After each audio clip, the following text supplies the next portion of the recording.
ڕۆژوو پارێزەرە. پێغەمبەرمان درود و سەلامی خوای لەسەر بێت ئەفەرمێت ڕۆژوو پارێزەری موسڵمانە. پارێزەر بەو مانایی تاکی موسڵمان و پابەند بە پەرستشی ڕەمەزانەوە ئەپارێزێت. پاراستن تەنها لە قیامەت و ئاگری دۆزەخ نا، بەڵکو بەرگریکردن بەو مانایی هەر لە دنیاش و لە چرکەساتی بەڕۆژوبووندا ڕۆژوەوان پارێزراوە لە هەموو ئەو شتانی کە زیان بە ئیمان و دینداری ئەگەیەنێ. ڕۆژوو بۆ خۆی قەڵغانێکی ئیمانیە لە ئاست هەموو ئەو گوناه و تاوانانەی لە ساتی بەڕۆژوبووندا دێنە ڕێگای تاکی دیندار. پاراستن لە ڕێگای ڕۆژوەوە بەوە ئەبێت کە ڕۆژوەوان لە کات و ساتی بەڕۆژوبوونیاندا خاوەنی عەزمێکی بەرزی خۆپارێزی بێت. واتە خۆپارێزی و بەرگریکردن لە ئاستاوان و سەرپێچی ئەبێت یەکەم جار لای تاکی دیندار خۆیەوە بێت. نابێت نەفسی خۆی سەرپشک بکات و لێگەڕێت داواکاری چییە لاشەی بە شوێن خۆیدا ڕابکێشێت. اینجا پشت بە خوددا ببەستێ بۆ ئەوەی پرۆسەی بەرگریکردنەکەی بەهێز بێت، بەڵکووە بێت لە پرۆسەکەدا عەزمی بەرزی خۆی تەسلیم بە قودرەتی ئیلاهی بکات. بسم الله الحمد لله والصلاة والسلام على رسول الله وعلى آله وأصحابه ومن والاه. سرتا بخير هاتن تانكم وباشان پیرۆزبایی هاتنی مانگی ڕەمەزانی پیرۆزەکەین لە هەموو موسڵمانان و خوای گەورە داواکارین لێی کە تاعەت و عیبادەتی ئەم مانگەمان بەنسیب بکە و لێمانی قبول بکە. ئەو حەدیثە کە دەفەرمێت پێغەمبەری خوا صلی الله عليه وسلم دەفەرمێت الصيام جنة یا الصوم جنة،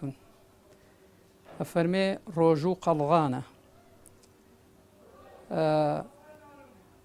کە دەفەرمێ قەڵغانە لە ناو حەدیثەکەیە پاژماوەیەکیشی هەیە کە تەواویەکە. دیارەکە فەرمێ قەڵغانە یعنی ئینسان ئەپارێزێ لە ئاگری دۆزەخ، لە تووڕەی خوای پەروەردگار، لەو شتانەی کە خوای پەروەردگار لە قیامەتا پێی ناخۆشە. ڕۆژوو ئینسانەکە ئەپارێزێ لەوانە، چونکی ڕۆژوو ئیخلاسی تایە، ڕۆژوو سڕ و نهێنیکی تایە لە قیامەتا دەرەکەوێ. بەهۆی ئەو سڕ و نهێنیەوە لە بینی عەبد و خوایە، خوای گەورە لە گەورەترین بەڵا و موسیبەتی قیامەت کە جەهەنەمە ڕۆژوو ئەبێتە ئەو کاریگەرە کە ئینسان بپارێزێری. ئەو حەدیثە ئەوەیە کە فەرمی الصوم جنة واتە ڕۆژوو قەڵغانە وقایەیە. قەڵغانە ئەمان پارێزێ لە گوناه، چونکی لە ڕاستیە ئینسان کە بە ڕۆژوو بوو دائیمەن هەست بەوە ئەکا کە ڕەقیبێکی خوای لەسەرە. یعنی تۆ بۆچی بە ڕۆژووی بۆچی زمانی خۆت و چاوی خۆت و دەمی خۆت گرتووە لە خواردن و خواردنەوە و مەسائلی شەهوەت و ئارەزوو، معلوم ئەوە لەبەر خاتری خوایە. ئیتر لێوە ڕەقابەیەکە بۆ دروستە بێ لەگەڵ خوای تەعالا، ئەو ڕەقابەیە کە ئەتپارێزێ لە گوناه، لە دنیا ئەتپارێزێ لە گوناه. ئەمە لەلایەکەوە. لەلایەکی ترۆ ڕۆژوو پارێزەرە لە بوخل و ڕەزیلی و نازانم بە کوردی چی پێ بڵێن، ینی چاوچنۆکی، چونکی بەڕاستی ئینسانی ڕۆژوار دائیمەن کە برسێتی و توونیەتی بێ مەیلی لای فەقیر و هەژارەکان بێ، لای برسیەکان بێ. لەبەرەوە ئەو بە ڕۆژوو بوونە، ئەو برسی بوونە وای لێکا کە جانبی سەخاوەت و کەرەم و بەخشندەی تیا بە قووەت و بەهێزە بێ و بەزەی بەرامبەر بە خەڵک زیادەکە و ئەگەر بەڕاستی بە ڕۆژوو بێ ئەو ڕۆژوە ئەی پارێزێ لە ڕاستیا لە بوخل و لە چاوچنۆکی. ڕۆژوو پارێزەرە جونەیە لە واقعە بۆ قیامەتیش ئینشەڵا، چونکی پێغەمبەر صلی الله عليه وسلم فەرمێ ڕەمەضان والقورئان یەشفعان یوم القیامە. ڕەمەزان و قورئان هەردووکیان شەفاعەتمان بۆ ئەکەن لە ڕۆژی قیامەتا. مانایوە لە ڕۆژی قیامەتا ڕەمەزان شەفاعەت و تکا ئەکا بۆ ئەو کەسە ئەلێ ئەی خوایە ئەم عەبدە ترك شهوته وطعامه وشرابه من أجلي، يعني بو معناه خوا خوي أفرمي أم عبدا شهوة وطعام وشراب وازي لي هنا لبر خاطري من وازي لي هنا الصوم لي وأنا أجزي به. رجوب ومنه منش باداشي أدمه. وحديثك قدسي واتفرمدي خوي تعالى پێغەمبەری خوا صلی الله علیه و سلم پێی ڕاگەیاندن. معنای وایە ڕۆژوو لە قیامەتیشا پارێزەرە بێت لە ئاگر و لە زۆر شتی تریش، یعنی مەسائلی نەفسی گوناهە تاوانە دەرونیەکان کە لە ناخی ئینسانە ڕۆژوو ئەگەر ئینسان بەڕاستی بە ڕۆژوو بێ پارێزێ. خاڵێک کە زۆر گرنگە ئاماژەی پێ بکەین ئەویش ئەوەیە هەموو عیبادەت و هەموو پەرستش و بەندایەتیەک بۆ خۆی کۆمەڵی پرانسیب و بناغە و قەواعیدی هەیە. هەر کات هەر عیبادەتێک هەر بەندایەتیەک لەسەر ئەو ئەساس و بنەمایە بوو ئەوە ئەو کاتە بەروبوونی دەبێت. ئەگەر هات لەسەر ئەساسی ئەم قەواعید و بنەمایە نەبوو بەروبوومەکەی ناوێت کە پێغەمبەر عەلەیهی سەڵات وەسەلام فەرمێ الصەوم جونە ڕۆژوو قەڵغانە ڕۆژوویە قەڵغانە کە لەسەر ئەساس و بنەمایەکی شەرعی بیگیرە یەکەمیان ئەوەیە کە پێغەمبەر عەلەیهی سەڵات وەسەلام فەرمێ مەن صامە ڕەمەضانە ئیمانەن و احتیسابن بڕوابوون بەخوای گەورە و بە ئیخلاسیشەوە ئەنجامی بدایە ئەگەر هاتوو ڕۆژوویەک بەم مواسەفاتانە گیرە قەڵغان دەبێت لە چی دەمانپارێزێت لە چی دەمانپارێزێت لەوەی کەوا شەخصیەت و کەسایەتی ئێمە نەچێتە ژێر پرسیارێکەوە کەوا پرسیارەکە نێرێنی بێ ئەرێنی نەبێ دەمانپارێزێت لەوەی کەوا زمانمان چاومان وجودمان بۆچی دەمانپارێزێت لەبەر ئەوەی ڕۆژوو ئیرادە و ویستێکمان تێدا دروستەکە عەزیمەتێکمان تێدا دروستەکە کە بتوانین زاڵ بین بەسەر نەفس و بەسەر شێتانە ئێمە هەموو خراپەکان ئایا خراپەیەک بە دەم بکرێ بە دەست بکرێ بە قاچ بکرێ بە چاو بکرێ بە گوێ بکرێ ئەم خراپانە هەمووی شەیطانە وا دەکا لە نەفس کە زاڵ بێ بەسەر لایەنی ڕوحیدا چونکو ئینسان لە دوو ڕەهەند بێکات و ڕەهەندێکی ئاسمانی و ڕەهەندێکی زەمینی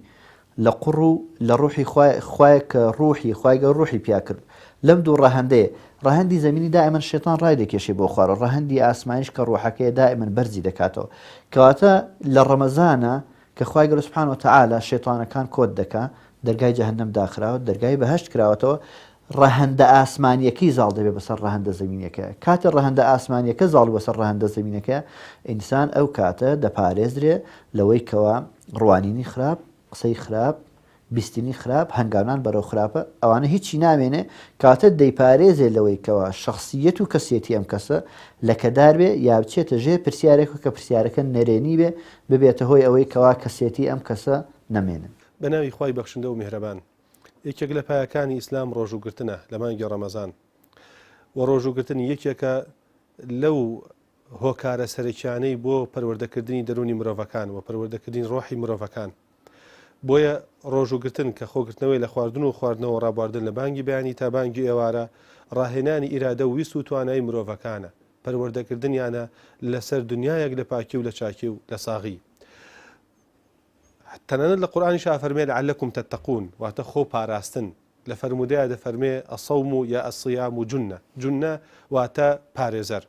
وەک چۆن کەسێک ئەڕوا بۆ جەنگ قەڵغانێک لەبەر دەکا بۆەوەی خۆی بپارێزێ لە تیر و لە شیر و لە ڕم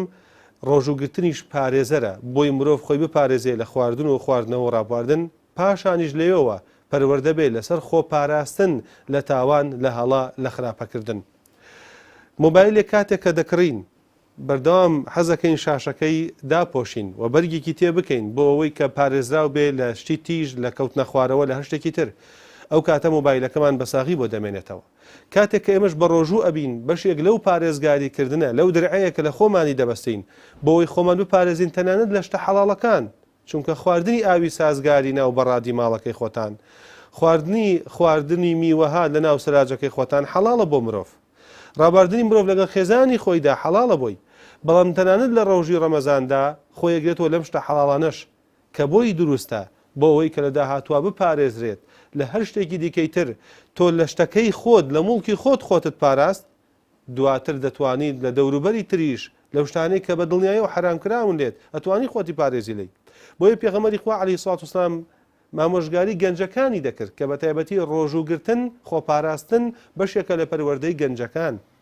چونکە ئەوانەی کە پیر و پەکەوتن نەخۆشن خوای گەورە فیدیە بۆ داناون فەرمووی ئەی گەنجەکان هەچ کەسێک توانی هاوسەرگیری بکا با بیهێنێ ئەوەی نەیتوانی با بە ڕۆژوو بێ چونکە پاشترین پارێزگاریکردنە و خۆ دوورخستنەوەیە لە هەروژێنەرەکان طبعا پێغەمبەری خوا صلی الله عليه وسلم حديثێکە کە ئیمامی بوخاری ڕەزا و ڕەحمەتی خوای لێ بێ لە ئەبو هورەیرە ومان ڕیوایەتەکە ئەویش دیارە لە پێغەمبەری خوا عەلەیهی سەلام پێغەمبەری خوایش لە خوای پەروەردگار و ڕیوایەتەکە فەرمێ خوای پەروەردگار ئەفەرمێت الصوم لي وأنا أجزي به يدع أكله وشربه پاشان فەرمێ والصوم جنة تاکۆ تایی فەرمودەکە کە ئیمامی بوخاری ڕیوایەتەکە طبعی پێغەمبەری خوا صلی الله عليه وسلم کە ئەم فەرمودەیە فەرمێ شڕاحی حەدیث ڕەزا و ڕەحمەتی خوایان لەسەر بێت بەتایبەتی ئیمامی ابن حەجەری عەسقەلانی و هەروەها مولا عەلی القاری کە شەرحی صەحیح بوخارییان کردووە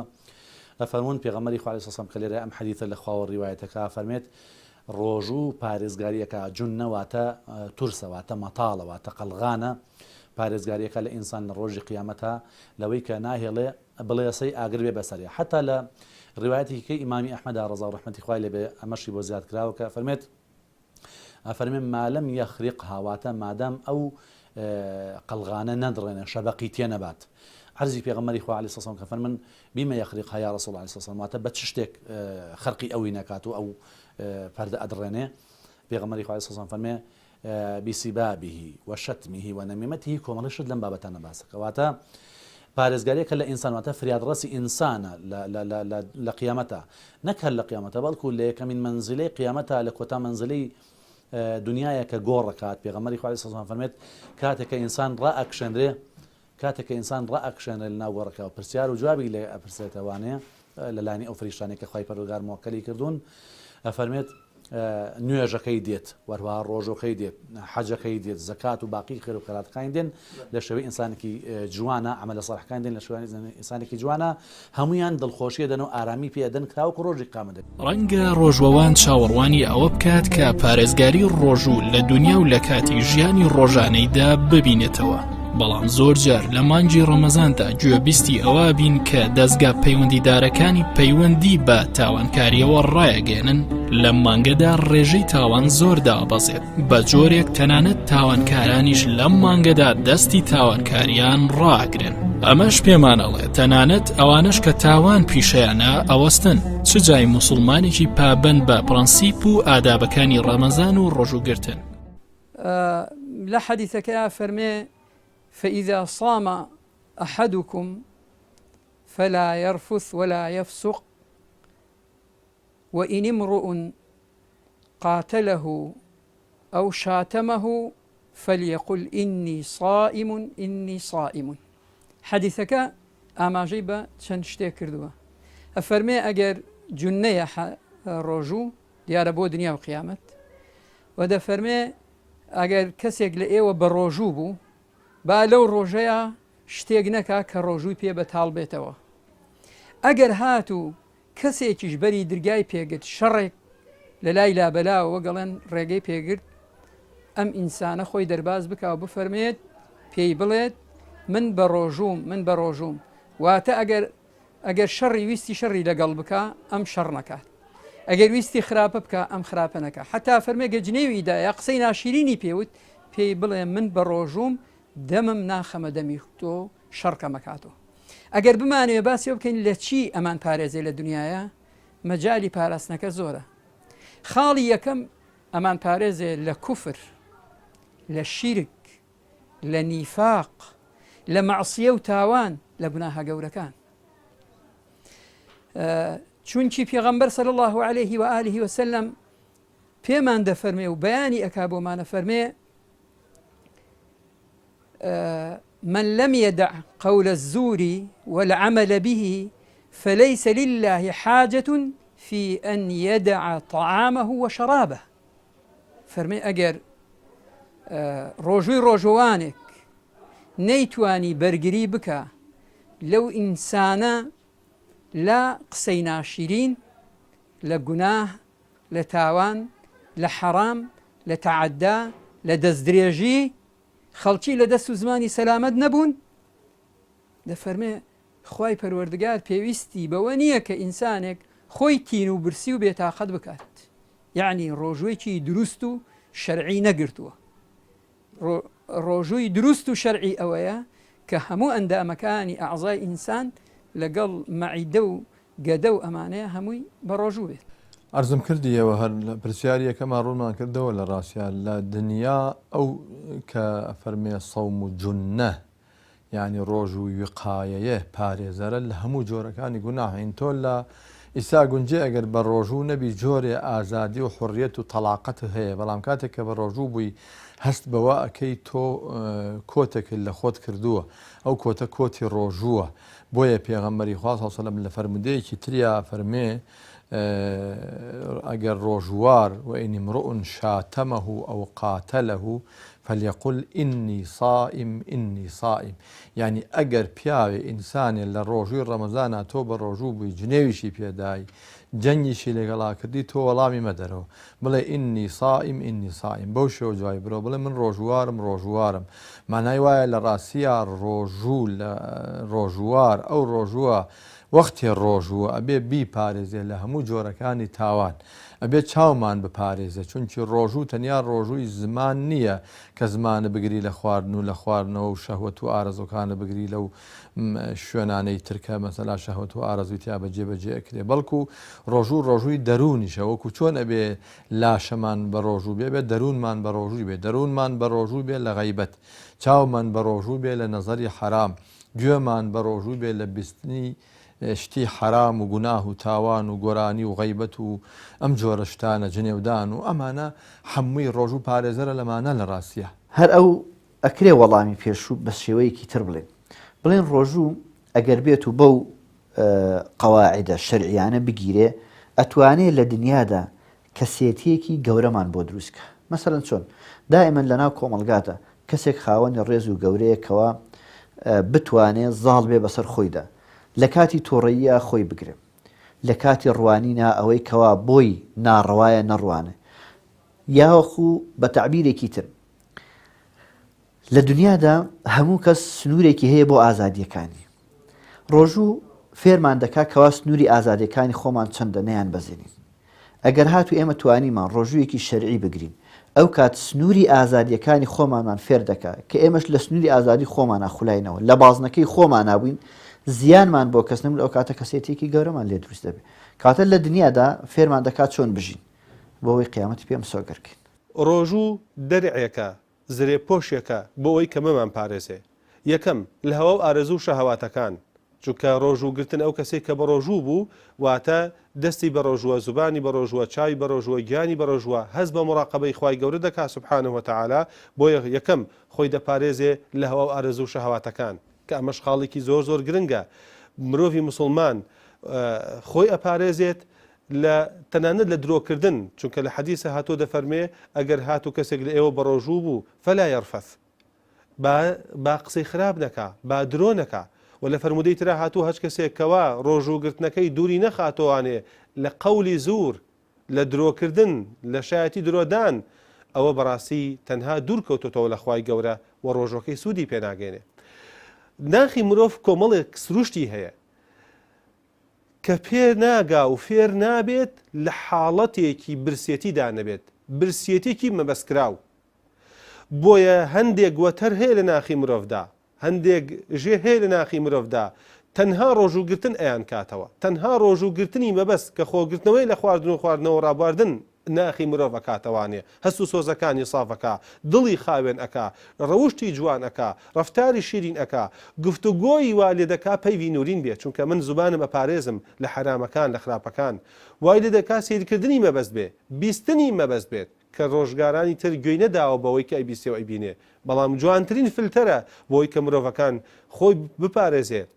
لە ژیانێکی هەرچی پەرچی لە ژیانێکی بێواتا لە ژیانێکی ڕەشۆکی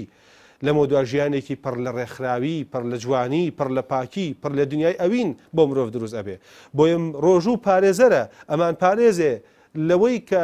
نەزانین چۆن کا دەبینە سەر لەوەی نەزانین چۆن سەیرەکەین چۆن ئەبینین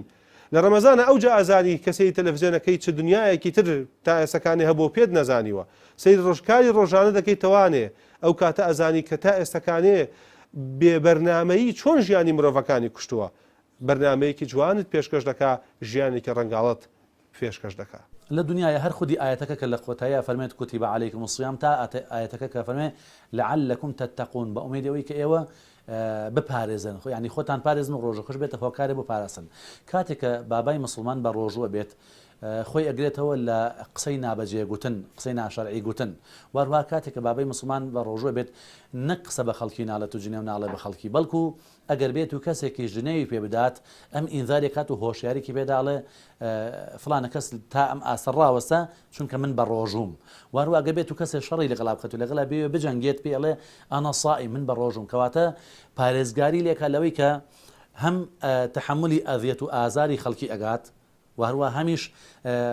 بەرپەرشدانەوەی نابێت لە ئاسی خەڵکەکانە و هەمیش داکۆکی ئەکا لەوەی کە خەڵکێک تووشی خراپەکاری و شەڕەنگێزی نەبێت چونکە بەهۆی ئەوە کە نایڵێ هەم بجەنگێت هەمیش لەگەڵا جەنگ بکرێت پاشان پێغەمبەری ئەکرەم صلی الله علیه وسلم لە حەدیثێکە پێمانە فەرمێت من لم يدع قول الزور والعمل به فليس لله حاجة أن يدع طعامه وشرابه واتا ئەگەر ئینسان ڕۆژوو وهای لێ نەکەکەواتە ئەمە مەفهومی مخالفەکەیەوەکە ئەفەرمێن ڕۆژوو وای لێ نەکە کە لە قسەی ناشەرعی و لە کردداری ناپەسەند و کارپێکردنی کردداری ناپەسەند دەست کۆتا بکات ڕۆژەکەی یعنی ڕۆژەکەی لێ بکات ئەو دیارە خی پەروەردگار پێویستی بەوەیە کە ئینسان هەم خۆی برسیکات و هەمیش خۆی تینوکە مەفهومەکەی وا دەرەکەوێت لەوەی لە فەرمودەکەی پێغەمبەری خوا عەلەیهی سەلام واتە ڕۆژوو وا ئەکا لە ئینسان کە لە دنیاە بەرامبەر بە دیگەران قسەی نابەجێ نەکات وەروها کردداری ناپەسەندیش ئەنجام نەدەتاوەکو ببێتە هۆکارێک بۆ دڵ ئێشانی خەڵک وەکو قسەکانی وارە بێتە هۆکارێک بۆ وها نەبێتە هۆکارێک بۆ ئازاردانی جەستەی خەڵک بەکردەوەکانی چکە جاروای لێدان ڕوادا لایەنی ئەم ئینسانەوە مانگی ڕەمەزان و ڕۆژوگرتن تیایدا یەکێکە لە ئاکارە بەرز و پەسەندەکانی ئاینی پاکی ئیسلام و لە ڕوکنە هەرە بنەڕەتیەکانی ئاینداریمانە بۆیە پابەندبوون پێیەوە واتە وەڵامدانەوەی ڕاستەوخۆی فەرمانی خوای بەدیهێنەر ڕۆژوگرتن وەک لە فەرمودا قودسیەکەدا هاتووە پەرستشێکە ڕاستەوخۆ بۆ خودا هەر بۆیەش پاداشتەکەی لای خودایە کەواتە هەستکردن بەوەی کە تۆ لە دنیادا فەرمانێکی خات جێبەجێ کردووە و لە ناو پەرستشێکدای کە گەورەی ئەجرەکەی تەنها خوددا پێتی ئەداتەوە واکات ڕۆژوەوان لە ئاستی بە ڕۆژوبوونیدا هەستێکی خۆشی هەبێت و بە خۆشیەوە چاوەڕوانی پاداشتەکەی بێت ڕۆژووی باش واتە ئەو ڕۆژوەی بۆ خوددا و لەبەر خوددا بۆ ئەوەی مرۆڤ دوور بکەوێتەوە لە تاوان و تاوانکاری بەر لەوەی موسڵمان پاداشتی قیامەت وەربگرێتەوە لە دنیادا ئایکاتە مرۆڤێکی بەهێز و کارا و سوودبەخش بۆ خۆی و دەوروبەرەکەی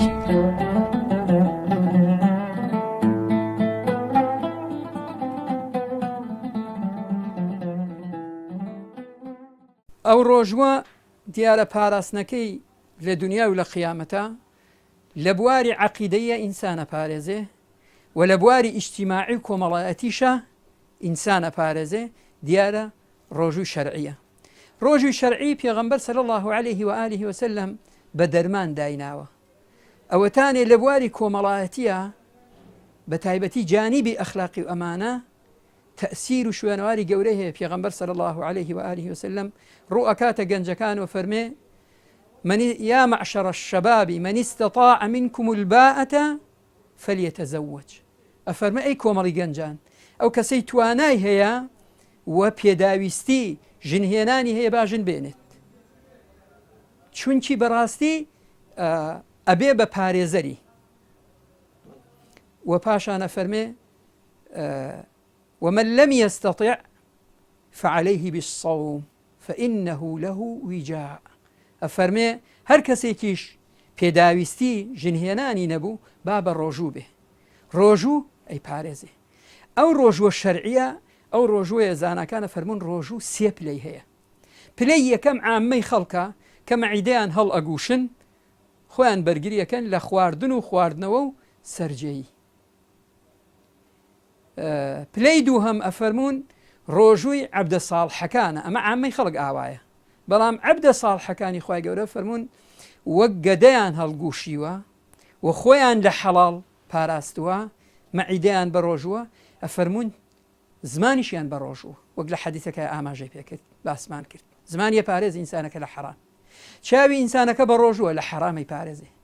دەستی ئینسانەکە بە ڕۆژووە لە حەرامی پارێزێ و بەکاری ناهێنێ قاچی ئینسانەکە بە ڕۆژووە بە هەمان شێوە لە ڕۆشتن بۆ حەرام بەکاری ناهێنێت حتا زاناکانە فەرمون پلەی سێهەمیشی هەیە کە ئەویش ڕۆژووی پێغەمبەران و مقەڕەبینە کە فکریشیان بە ڕۆژووە دڵیشیان بە ڕۆژووە یعنی بە فکریشیان داڵغە و خەیاڵی گوناه نایە سەریانە دڵیشیان مەیلی گوناه ناکات کەوا بوو ئەو ڕۆژوە شەرعیە ئەوەیە کە لە ڕاستیە مەسئلەی ئیمانی تیابێ کە مراقبەی ئەم ئینسانە هەست بکە مراقبەی خوای پەروەردگاری لەسەرە چۆن پێغەمبەری خوا صلی الله عليه و آله وسلم لە حەدیثەکە بۆمان بازەکە لە باسی ئیحسانە ئەفەرمێ کە پرسیارەکە لە جیبریل ئەفەرمێ إحسان كامي أفرمي أن تعبد الله كأنك تراه فإن لم تكن تراه فإنه يراك أفرمي أبي وعبادتي خوابك جاء عبادتك الرجوع به يان نويج به يان حج به يان باقي عملك هاني تربيت أفرمي وأبي عبادة أنجام بك أنما تو خوا أبيني خو أجر تو خوانا أبيني خوي تعالى تو دبينت أبي آبم هستوى عبادتك بكي أما للروع عقيدتك كبزاني خواي پروردگار بسرتويا بويا نهينيكي روجو كلا بيني خوا وعبدايا أم راقبية دريخات أم تأثيري كردوا لسر عبدك وديارة لە ڕوانگەی بەندایەتێکە و لە ڕوانگە ئەخلاقێکەشەوە. ئەو ڕۆژەیە کە فیعلەن ئیسە باسمان کرد لە سوالەکانی ڕابردووە کە ئەو کەسە کە بە ڕۆژوو بۆ بێ هەست کا بەوەی کەوا لەبەر چی بە ڕۆژووە ئەبێ هەست کا بەو حەدیسە قودسیە کە خوا فەرموویەتی ئەسەوم لی و ئەنا ئەجزی به ئەو ڕۆژووی کە خوا ئەوێ ئەبێ ڕۆژووی دەرەوە و ناوە بێ ئیسە من ئەتوانم لای ئەوە بڵێم بە ڕۆژوم ئەتوانم ئێوەش ڕۆژتنە و سەلاجە پڕە لە ئاو تێر ئاوە بخۆمەوە لای ئەوە نووسراوم بە ڕۆژوار بەڵام لای خوا ڕۆژوار نیم ئەو ڕۆژوارەی کە لای خوا ڕۆژوارە ئەوەتانێ لە نهێنیە لە کاتێکا کەس ئاگای لێ نییە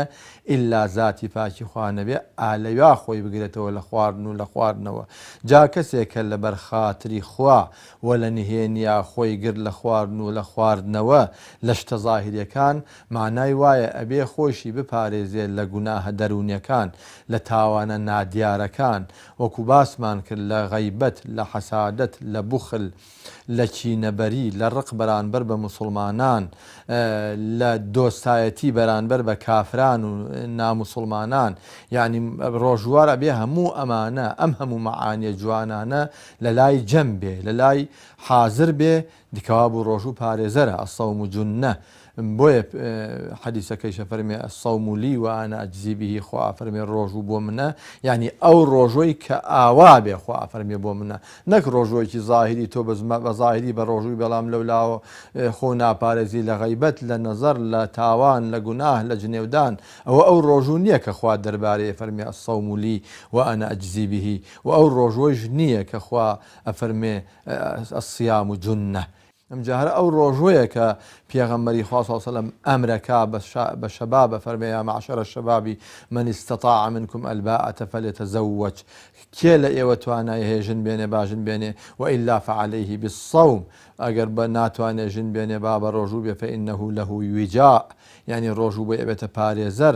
قەڵغان لە گوناه و تاوان ئەوە ئەو ڕۆژەیە کە خوا ئەمری پێەکا یەکەم ئەوەیە هەموو عیبادەتێک چەند مەرجێکی هەیە بۆ ئەوەی کەوا وەرگیرە مەرج یەکەمی عیبادەت بڕوابوونە بەخوای گەورە ئیمان بەخوای گەورە دووە مەرج ئەوەیە کەوا بە ئیخلاسەوە ئەنجام بدەیت یعنی هەرچی دەکەی لەبەر خاتری خوای گەورە بێ لەبەر خاتری شتی تر نەبێ هەرچی دەکەی لە پێناوی خوای گەورەدا بێ لەبەر خوای گەورە بێ لەبەر شتی تر نەبێ سێیەمیان ئەوەیە کەوا متابعەی پێغەمبەری عەلەیهی سەڵات وەسەلام تێدا بێ کەواتە هەر عیبادەتێک یەکێک لەو سیانی تێدا بوو یەکەم بڕوابوون بەخوای گەورە دووەم بە ئیخلاسەوە سێیەم بە متابعەی پێغەمبەری کرد عەلەیهی سەڵات وەسەلام کۆبوونەوەی ئەم سێ خاڵە بەسەریەکەوە دەبێتە هۆی ئەوەی کەوا ڕۆژوویەک بێت لە قیامەتە هەر عیبادەتێک مەسەڵەن ئێستا باسی ڕۆژووەکەین ئەگینا هەر عیبادەتێک پێویستی پێم سێ مەرجە هەیە ئەم سیانە کە کۆبوونەوە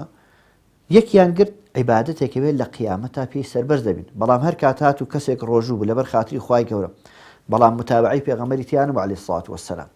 یا متابعەی پێغەمبەری تیا صلی الله علیه و سلم بەڵام لەبەر خەڵکی ئەیگرێت لەبەر خەڵکی عیبادەتەکە ئەنجامەدا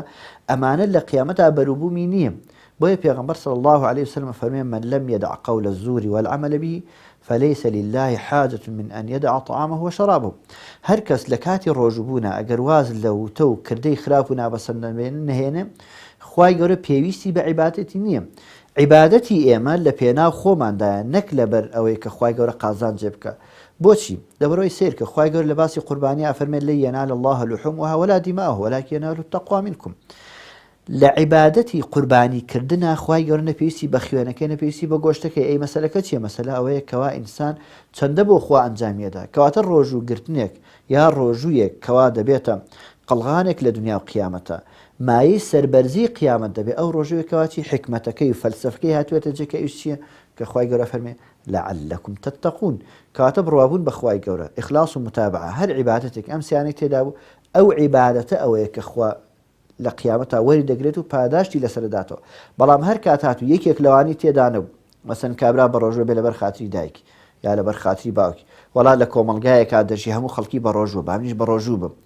لە کۆمەلگایەکەوە هەموو خەڵکی عیبادەتەکە با منیش بیکەم ئەم با منیش بیکەم لەبەرەوەی خەڵکی هەمووی دێکە عیبادەتەکەی تەنها چیە تەنها ماندووبوون و زەحمەتێکە بۆ خۆی نەکەوەی کەوا چاوەڕێی پاداشتی قیامەت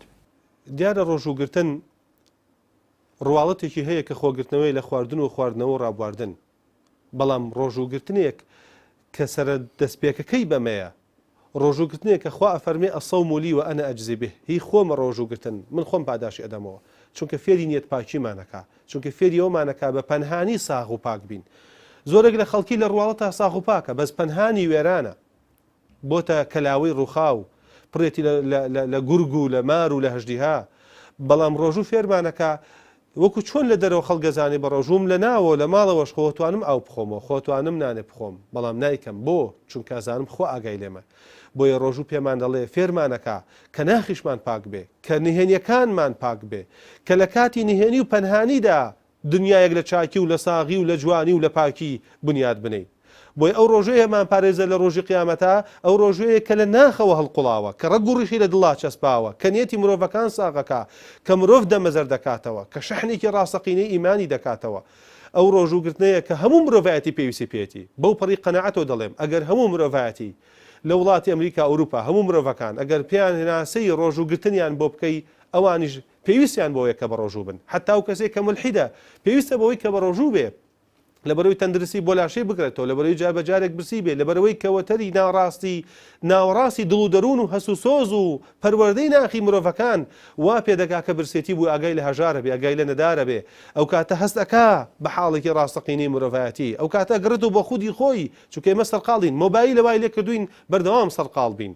مۆبایل وای کردووە کە بەشێکی زۆر لە خەڵکی ئاگای لە ژیانی خۆی نەمێنێ کۆمپیوتەر وای کردووە کە ئاگامان لە خۆمان نەبێنێ بۆیە مرۆڤ سەرقاڵە بە ڕێگەوبان بە تەلەڤیزیۆن بە ڕاگەیاندن بە هەموو شتێک تەنها بە خۆی نەبێ بەڵام ڕۆژی ڕەمەزان پێ دەڵێ مرۆڤ خۆشت هەی ئاگال لە خۆت بێ جاری تر بەسەر خۆدا بڕۆرەوە بزانە لە ژیانت لە خواردنت لە خواردنەوەت بەڕێزەکەم قەناعەت کە لە ڕەمەزانە تامی خواردن و خواردنەوە دەکەی کاتەکەتینی و تانجا هەز بە نیعمەتی ئاوەکەی ئەوجا هەز بە نیعمەتی خواردن و خواردنەوە دەکەی بۆیە ئەو ڕۆژوەیە وامان لە دەکا لە ئاگری جەهەنەم بمان پارێزێ کە ناخمان بەهژێنێ کە دڵمان پاپکاتەوە کە ڕۆحمان ئاسوود دەکا کە دەرونی خۆمان خاوێن بکە کە نەفس و هەوە ئارەزوەکان کە لە بچە بکە وەڕێکی بخاوە تەنزیمی بکە و ژیانی مرۆڤەکان بەرەو ئاراستەیەکی ئامانجدار ببە ئەوە ژوالی دەکا کە لە دنیا ڕۆژوەکەت بوو بە پارێزەر بۆت لە حرام و حرام کراوەکان تەنانەت لە حەڵاڵەکان بێگومان ئەشمان پارێزێ لە ئاگری دۆزەخ ئەمان پارێزێ لە ناڕەزامەندی پەروەردگارمان سوبحانەهو وتەعالا بۆیە بە کورتی ڕۆژوگرتن پارێزگاریە خۆ دەپارێزی لە ئامادە نەبوون لەو شوێنانی کە چاکەکاری تیا دەکرێت خۆ پارێزە کە ئامادە نەبی خۆ پارێزە لەوەی لە ناو چاکەکارانە نەبی و هەروەها خۆپاراستنە لە ئامادەبوون لە ناو قەدەغەکراوەکاندا بۆیە ڕۆژوو پاراستنی خودە پاراستنی جەستەیە پاراستنی ڕۆحە پاراستنی لاشەیە و لە سەرنجامیشا پاراستی مرۆڤ لە ئاگری دۆزەخ پێغەمبەری خوا دەفەرمێ صلی الله عليه وسلم هەچ کەس یەک ڕۆژ لەبەر خاتری خوا بە ڕۆژوو ببێ بەهۆی ئەو ڕۆژەوە خوا 70 دانە ساڵ لە ئاگری دۆزەخ بە دووری دەخاتەوە ڕۆژێک بگرین کە لە دنیا قیامەتەمان پارێزێ بەوەی کە ئەو بابەتە مەزمومانەی کە لە شریعەتی ئیسلامیمانە خوای پەروەردگار و پێغەمبەرەکە عەلەیهی سەلام وەروە ئەصحاب وەروە باقی زانایان ڕەحمەتی خوایان لێبێت ئێمان لێ ئاگادار کردوەوە کە نەیکەن چ شتێک خەواریقی یان بەڵێن خەواریمی ڕۆژوە ینی حەسەناتی ڕۆژوو کەمە کاتەوانێ یان جاری وایە بەتاڵیە کاتەوە ئەوانە نەکەن بە ئیزنی خوای تەعالا ئەو کاتە بۆمان نەبێت بە ئەو جونەیە کە خوای پەروەردگار لە فەرموودە قودسیەکەیە باسی لێوە فەرموون کەواتە ئەگە بێت و ئێمە ئیسلام کاڵای بەرمان بێ پێغەمبەری خوا عەلەیهی سەلام کاتێکە ڕۆژووی ئەگرت کاتێکە ڕۆژووی ئەگرت ئەسڵ لە کاتی غەیرە ڕۆژوانتیە ئینسانێکی دەمپاک و دەستپاک و دایانپاک بوو بەڵام لە کاتی ڕۆژوانتیە سەرباری چاکەکانیشی سەرباری ئەو چاک ڕەفتاریانەی زیاد لەوەش ینی حەسەناتی لەگە خەڵکییا کرد سەحابە فەرموون ڕەزا ڕەحمەتی خوای فەرموون پێغەمبەری خوا عەلەیهی سەلام لە مانگی غەیری ڕەمەزانە زۆر خێر و خێراتی کرد بەڵام لە مانگی ڕەمەزانە لەباتیشتر بوو بۆ حەسەناتکردن و چاکەکردن و بەخشێنی ماڵ و خێر و خێرات بەسەر خەڵکی و هەژارانە ئەمە تۆکمەکردنە هەر بۆیەش زانایان ڕەحمەتی خوای لێبێ ینی لە فەرمودەکەی پێغەمبەر صلی الله علیه و سلم کە فەرمێت ئینسان ئەگەر بێت و ڕۆژووی گرت بە پاشان زەکاتی ئەبدان دەربکات کە پێوتێت زەکاتی فیتر سەرفێتە دەربکات واتە پاڵفتەکارێکە واروەها وەکو بڵێ سەرقەباخی غێر و خێرات و حەسەنات و چاکەکاری ئەم ئینسانانێتەوە لە ڕۆژی قیامەتە